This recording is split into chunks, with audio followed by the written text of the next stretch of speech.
Ace of Diamond is to baseball what porn is to sex, a sensually appealing product that provides unrealistic depictions of its subject matter. Sure, this show gets a lot of its details correct, like the creases in the uniforms, the sweat on the brow, and the seams on the baseball, but all of these details play into the show's aesthetic and do not realistically portray a baseball team. And that's okay. Baseball can often be boring, and this show does everything to make sure that its brand of the game is not. Its purpose is to entertain us, and Ace of Diamond does that very well. But just because a show is easily digestible, it doesn't mean that you're going to want to go back for seconds. Ace of Diamond takes all the effort that it could have placed into three-dimensional characters, an engaging plot, and an effective message, and instead puts it into lines and colors and sounds and hype. What we're left with is what looks like and sounds like the best baseball show, and if you like baseball at all, you will probably enjoy the ride. But when it's over, I wouldn't be surprised if you don't remember anything about the journey. Let's start with the show's core problem. Many shows are often only as good as their main character, and Ace of Diamond doesn't have a strong one. Named after the most famous pitcher in Japanese baseball history, Salim Oda is our loud-mouthed, overconfident hero, a soft-throwing southpaw who finagles his way into an elite high school program with deception and a willingness to do everything it takes to improve his game. Salim Oda honestly provides a refreshing vantage point for a baseball anime. Having our main character start his journey as a low-level relief pitcher gives Salim Oda a natural goal and the show ample room to grow with its lead. Far from the vast majority of baseball anime that immediately grant our main character the ace position, Ace of Diamond makes our hero earn his title, and in turn gives us a reason to stick with the character throughout his journey. Unfortunately, that's the only interesting thing I can say about Salim Oda. He speaks in exactly one volume, shrill, and this gets grating even in a show where everyone seems to be yelling all the time. Often in the first season, the show will use the volume of his voice for comedic intent, but the joke repeats the same formula every time. Salim Oda says something loud and stupid, his friends try to get him to calm down, and the rest of his teammates call him an idiot.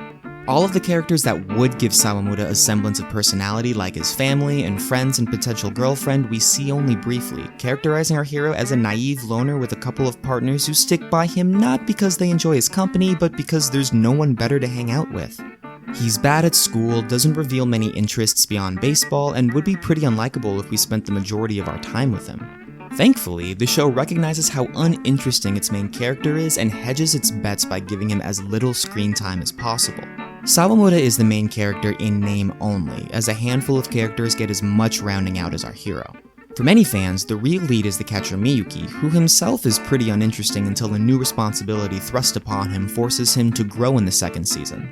The actual potential ace Furia gets as much screen time as does Salim Oda, and though his monk-like silence plays the perfect foil to Salim Oda's hot-headedness, he could have reasonably been cast as the story's main character, and very few changes would have needed to have been made.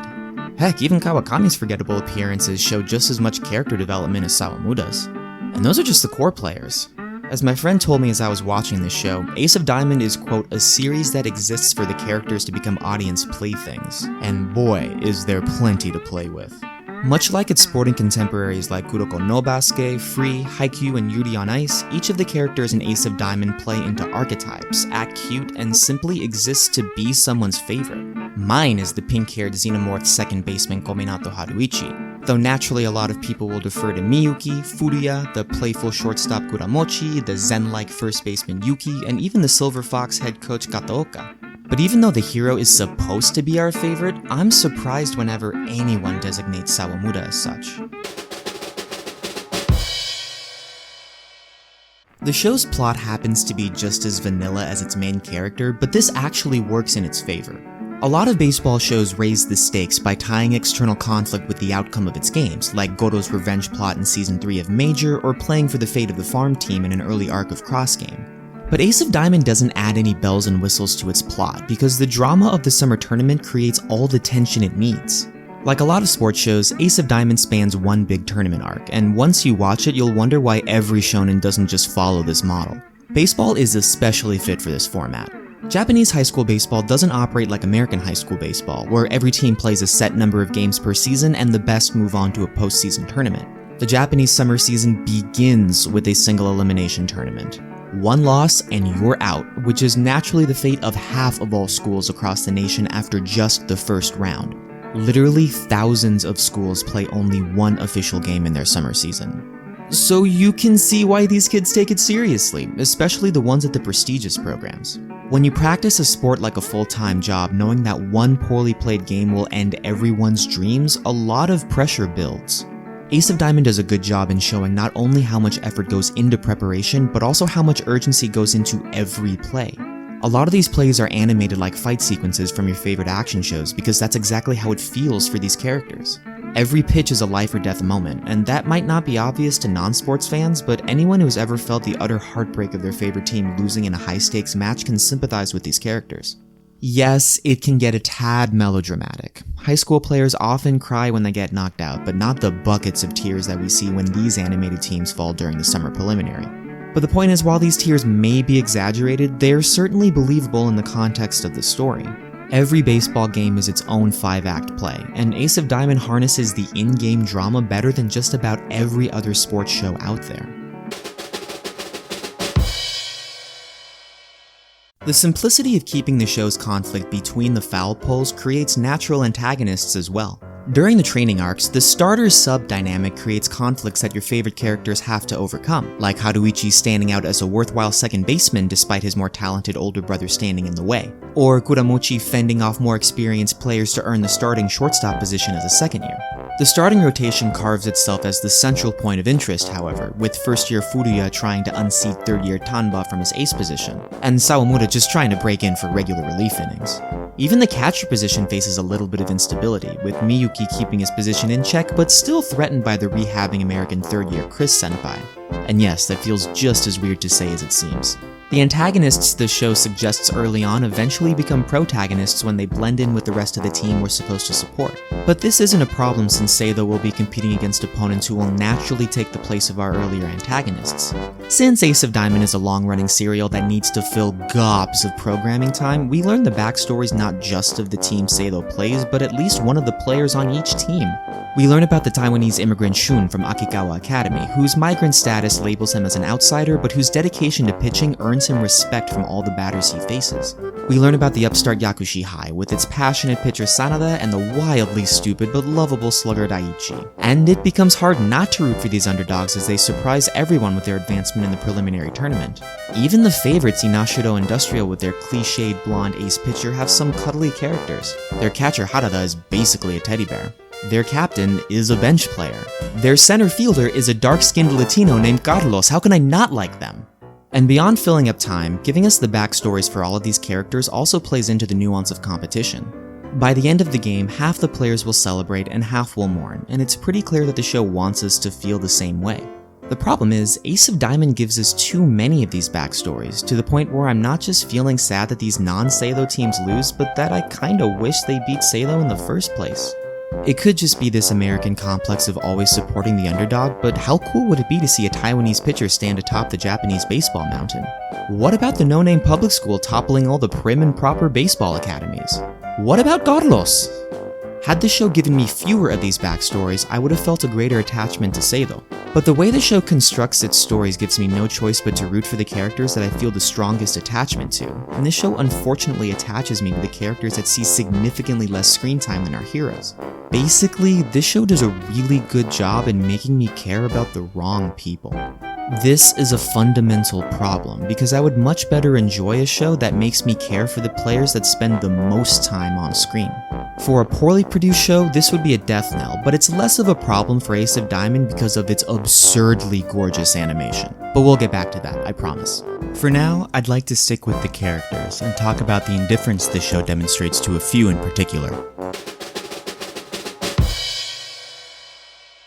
Though it shouldn't be much of a surprise, Ace of Diamond lacks strong female characters. When watching the first episode, I was pretty shocked to see that a girl was not only playing baseball, but playing in the infield of an official game. My initial reaction was, cool, we're gonna see girls playing ball. And then it never happens again. This can be explained by the rules of Japanese amateur baseball. Girls can play in middle school, but are barred from official games once they enter high school. This show even explains the girl playing on Sawamura's middle school team as an act of desperation, as they needed someone to fill the 9th position, and the only person available was a girl. And if Ace of Diamond wants to reflect reality, then fine. But this show basically implies that girls don't exist in Japanese baseball beyond the roles of a team manager, and that's simply not true. There are girls who practice with their teams, there are women who coach, there are women who report on the games, there are moms who support the team, there are women who go to games for the sake of watching the game. There are women that participate in baseball simply because they like baseball. So where are they in Ace of Diamond? Beyond the token managers whose names the show doesn't care if we remember, we get two. The first is Takashima, Seido's assistant coach and lead scout, who ostensibly has a lot of power within the team but is really just a mouthpiece for the head coach Kataoka. She's always in a suit, which gives her the appearance of a general manager, but she's also the only person in the show who ever wears a suit, which creates a visual boundary between her and the serious baseball men that wear serious baseball uniforms. The second woman is an even weaker character, the reporter Akiko, whose only job is to bounce questions to the lead reporter Fujio to provide exposition to the story. As for actual reporting work, we don't see her do any. There aren't a lot of women in this show, and the women we do get aren't terribly strong. This is typical for many shonen and would also be expected for this one if it weren't for two things working against this show's favor. The first is that a lot of contemporary baseball shows like Ofuri and Princess 9 and Cross Game and Taisho Baseball Girls and Cinderella 9 and Damayomi do examine the role of women within baseball, and Ace of Diamond would have hardly been novel if it had chosen to do the same. The second is that much like its aforementioned contemporaries like Haikyuu and Free and Yuri on Ice, Ace of Diamond has a massive female fanbase. A show that is made for girls should probably have some strong women in it. Heck, a show made for boys should probably have some strong women in it, or at least interesting women if you feel like settling. And this all brings us to this show's most obvious strength. All of this show's flaws, all of this show's weaknesses, and all that this show doesn't do can be waved away by its gorgeous animation. And on that front, I don't have much to say, partly because I don't know all that much about the mechanics of animation, but mostly because I think this show's visuals speak for themselves. If you've made it this far in the video, you've already seen clip after clip of stellar, A+, unbelievable, melt-your-face-off baseball scenes. I hope this has sufficiently demonstrated that this show is pretty as hell, and if you're into baseball at all, that alone should be reason enough for you to give this show a shot. I like Ace of Diamond. If I didn't, I wouldn't have gotten past the first few episodes, much less all 178 without being entertained. The trouble with Ace of Diamond is that I spent 3,540 minutes watching the show and exactly 0 minutes thinking about it between when I had finished the show and when I started to write this script. You'll likely forget everything about it as well, and it's not so much that Ace of Diamond is forgettable as much as it just isn't worth remembering.